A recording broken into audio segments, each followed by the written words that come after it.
For me, I'm going to say no, Skip. You got 4 games. If you want to move on after the season, do that, because I don't know what system that you can install in a month that you think is going to get you over the top. Okay, then go to the end. Would you cut bait at the end of the year? Have you seen enough? But I thought coaching was the problem last year. Okay, well, that's what you've been telling me. No, you told me that. No, but I'm saying you've been arguing against that all along. So should they have kept Jason Garrett, is what you're saying? Yeah. Hold on. After all that mediocrity?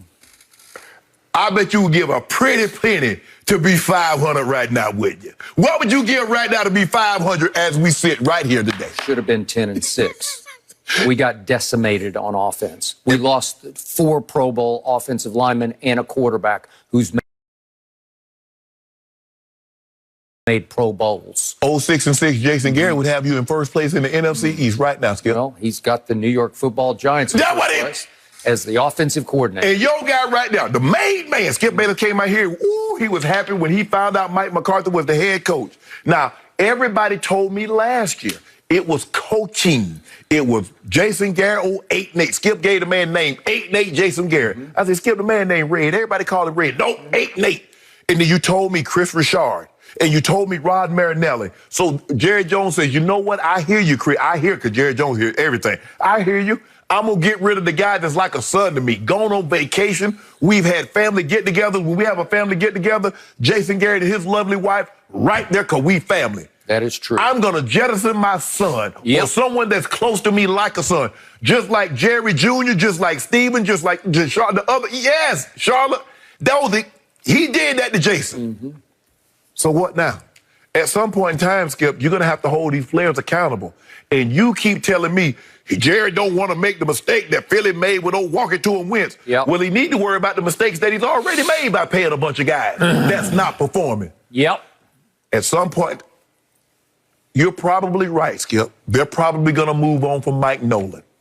But if guys don't play better, guess what? We're going to have this same discussion next year. It's 10 minutes to 8 West Coast time. What's the date? 11th, 12th? We're going to have the same discussion next year at this time. If the players that's on that defense last year and this year don't play better than what they're playing, that's going to be your issue. All right. So I was on record on this show at least a month ago. 2 months. Maybe 2 months ago. It's time to drop the mic, at least one of the 2 mics. And it has to start with the defensive coordinator, Mike Nolan. Knew his father, loved his father, have respect for Mike Nolan's longevity in the league, but it's been too long since he did anything good to great. Mm-hmm. And he is a crony. He is a best buddy of Mike McCarthy, and that's why he's still afloat coaching this defense. Although, I will give you this, Jerry is such a shrewd operator, he may have known a month ago it's time to cut bait with Mike Nolan, but he starts sniffing that high draft pick, and he says, we just got to play this out. Maybe we'll just lose out with Mike Nolan. I want everybody to understand the depth of my anguish over this defense. It's inexplicably bad. It's mind-blowing. It's historically bad, Skip. Hey, seriously, I want everybody, I want this to sink in. If they stay on pace of points allowed, and they're by far the worst in this league this year, they will finish second only to the 1981 Baltimore Colts. In points allowed all time. Yeah. And it's close. If they stay right on, they'll just be just a little more than a touchdown short of that team on points allowed. I want that to sink in. That's happening right before your very eyes. And obviously, they are literally getting run off the field game after game. And because it's Skip, if that's the Jacksonville Jack, if that's the Jets, if that's one of these teams, like you don't, that's the Cowboys. Okay, look, we did get decimated, and it's a legit excuse on offense when you lose 4 Pro Bowl offensive linemen and a Pro Bowl quarterback. Yeah, you're going to have a hard time on offense. But on defense, they've had injuries here or there, but nothing like hit the offense. So I ask you, DeMarcus Lawrence, he's made a couple of Pro Bowls. He makes $21 million a year. Aldon Smith, once upon a time, made first-team All-Pro. And I grant you, he hadn't played for 5 years, but the first maybe 5 games this year, he looked like he was on pace to make a Pro Bowl. That's the level at which he was playing, according to everybody, not just me. Lately, not so much. Disappearing act. But I want people to understand that Tyrone Crawford, in the middle of that line, he makes $9 million a year, which is a pretty nice paycheck. When last time you heard him call his name? Thank you. He's on a 5-year, $45 million deal. So he was paid as an anchor. He anchors nothing.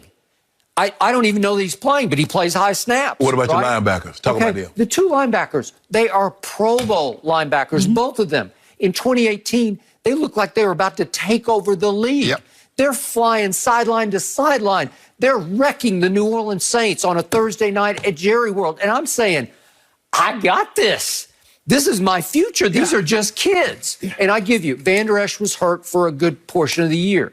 But then he came back, and then we saw him the other night. He looked awful. He took the bait on a sweep fake that I still, and at least he owned it, but that doesn't make it any better. I got to tell you, he took the bait and starts running to the flank, and Lamar said, "Thank you. Skip, I'll take this." All he has to do is look at the guard. They pulled a backside guard and tackle. Okay, I got it. But he left a super highway to the end zone. And Lamar didn't even have to run. Yes. Lamar can fly, and he was in like third gear maybe, right? Okay, so my point to you is, I look at it, and I wanted Earl Thomas. I thought maybe you needed one credible player on the back end, and I give you all his baggage, but I just thought maybe he could be a saving grace as an influence of respectability, Pro Bowl aura on the backside of the defense. Maybe he'd make a play or two. Maybe he would not have allowed Baltimore to run them off the field, even though he's more of a free safety. He's not a strong safety. But still, my point is there's too much talent there for me to say it's their fault. They're quitting. The other night, I told you, that was a quit game by this defense. But especially by the second half, they didn't even want to play anymore. And it wasn't like it was raining and freezing cold. No. It was a pretty nice night for football. They just don't want to play for Mike Nolan. So what happened a month ago? Jerry Jones had signed 8 free agents, and I thought they would at least bolster the defense. I'm talking about the Gerald McCoys and the Ha-Ha Clinton Dixes, even the Brandon Hughes Cars. You had them as credible players who have been there and done all that, who can at least lift up the defense to a level of respectability. And what did Jerry do? He cut every last one of them, all 8 of them gone, because they had mutinied against Mike Nolan. And some of their quotes were slipping into Jane Slater's reports anonymously about how bad Mike Nolan was, that they didn't believe in what he was teaching, and they couldn't even understand what he was trying to teach. I think the thing, one of the mistakes that McCarthy made, and I understand Mike Nolan gave you your opportunity, but this defense, the way they drafted and the way they put it together to play a 4-man front. Mike Nolan comes out and he likes to base out of a 3-man front. So you got DeMarcus Lawrence, you got guys that are playing out of position. Now you're making him stand up, and I just don't think he likes standing up. That's not him. That's not him. He doesn't feel comfortable. No, and you're right. And so, but Skip, at some point in time, though, you got a responsibility. You got contained. You can't let the guy out contain. Skip, I'm watching last night. I'm watching Cooper Kupp catch a touchdown. Yep. The DB lines up outside. He did. They run sprint motion, and he lets Cooper Kupp get outside of him. Right in his face. Right in his face. Bro, I'm like, how? Yep. They put Alden Smith outside. They line D-Law outside, and they lose contain. How? You can't. They pull and Wolf Hunter. I know you told him, but they pull 700 pounds. Here come O'Brien 6'8". How the hell you miss O'Brien at 6'8", 350? He pulling. They pull the back. By the way, then he's screaming at the TV camera, "Easy money!" Because it is. It's easy money. They're all making easy money. You actually think, Wolf Hunter, you actually thought they was going to bring the running back to that side and then pull the guard to tackle and let you have open season on the running back on 4th and 2? Hey, it didn't work. And you have to, you can't cut DeMarcus Lawrence, obviously, because you're strapped against the cap with $21 million a year, and you gave him his money. Mike Nolan has to go. What about your my guy, Matt McCarthy? Now, you told me he was a main man. I'm glad you brought him up. Because I keep waiting for him to do something where, even during a football game, I see that he did what, or he actually intended a call or something.